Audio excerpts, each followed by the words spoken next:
because, you know, beneficiaries, Chewie, have had it too damn good for too damn long. And anything in this country we can do to take those beneficiaries down a peg or two, I think we definitely should. Back here, thousands of low-income households will be financially worse off next year as the government moves to change the decades-old rules regarding borders. The minister in charge, Louise Upston, says she's just fixing an anomaly, but the Greens say there's no justification for it. Here's senior political reporter Benedict Collins. Don't you love that? Just fixing a 30-plus year anomaly. It's just an anomaly. It should never have been like this for the past 30-plus years. And by the way, we're going to make $150 million out of it. I nearly messaged Ricardo today, but this is a great. You watch Ricardo Menendez March in the actual house. What he says, it's pretty funny. In the 1990s, State House tenants got a tiny perk. They could take in 1 or 2 boarders to help out with costs and ensure empty rooms were utilised, and authorities wouldn't factor in the income. Fast forward to today, and the government's saying no more. We want to make sure that the welfare system is fairer and consistent. Are you saying what to the change or what to that rule? I'm saying what to the rule.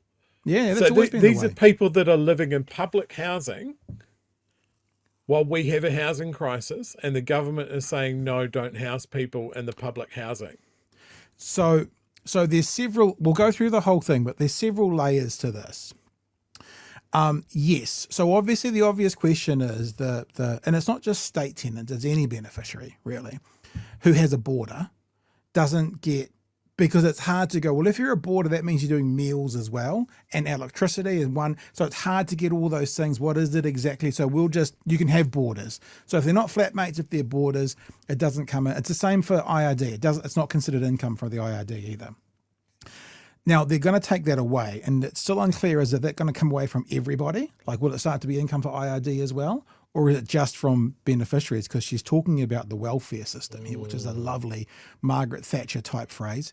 But the flip side, Chewie, is people do this. They put themselves out. They make their living experience less comfortable for a small perk. If they don't have that perk anymore, 7,000 households might say to those boarders, yeah, no, we're not going to have boarders anymore.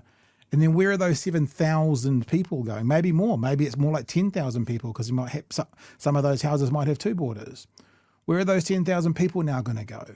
So this government's decision is going to hurt the most vulnerable households in New Zealand, and possibly vulnerable people who, I mean, a boarder to a flatmate is very different. Often boarders are people who are they need to be a bit tighter with their money. It's a better deal to board and get your meals and stuff. So it could also impact them. It could be a really massively flow-on effect legislative change. And I think that's why Ricardo, let's just say, goes off his head a fair bit. Let's keep listening. Soon all boarders' income will be taken into account before housing allowances are calculated. Making it. See, they've just said housing allowance. So they haven't actually said, and this is going to include house owners who have boarders, for income.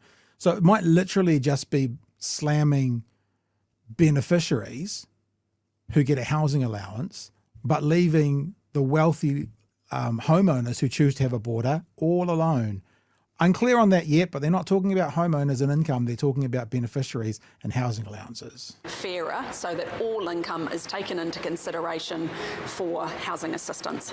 It saves the government $150 million over 4 years. But officials warned it will leave about 7,000 households who have a boarder and receive the accommodation supplement $100 a week worse off on average. And more than 6,000 in public housing will pay an extra $132 a week. That analysis sparking this onslaught. There's only one way to explain the intent of this bill, and this is because Minister Louise Upston's heart is rotten to the core.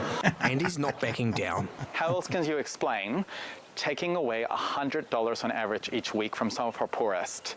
There's no justification for this. I'm more than happy to debate the policy, but I'm not going to stoop to levels of personal attack. The Greens say it's the poor being attacked. Would you rather have someone call you hurty words, or be a vulnerable person who's either losing $100 a week or in the other instance, paying an extra $132 a week. So this is either going to cause you $5,000 worth of hardship a year, or you're more worried about the hurty word that Ricardo just called you. You know, I think I know what I'd be more worried about, what I am more worried about. Tact. The $100 may not mean a lot for a wealthy minister, but it's actually a lifeline for some of our poorest. This youth advocate has grave concerns. If you are receiving an accommodation... Can I just say, I was looking away from the screen when I watched this tonight, and I heard them say youth advocate, and I went, oh, it'll be Aaron. Looked at the screen, it's Aaron. He is their one-stop go-to youth advocate at the moment, which is great. Yeah. No problems. Supplement. It means you're already struggling to be able to pay rent. It means that financially you're already in a really difficult position. There are fears this change could reduce the incentive for people to take in boarders. Exactly. One of the core places where young people find shelter at the moment is through boarding arrangements, and so this will have a huge impact on them. Worried the removal of the border perk could fuel further homelessness when it comes into effect next year. Benedict Collins. So let's smash those beneficiaries who are getting a housing allowance. Let's make it more likely that there won't be as many boarding opportunities for the people who are more likely struggling than not to have to be boarders, because boarders typically are living more inexpensively because food is included. And let's save $150 million. But we're going to call that making it fair for everyone on welfare, Chewie. That's what we're going to call it.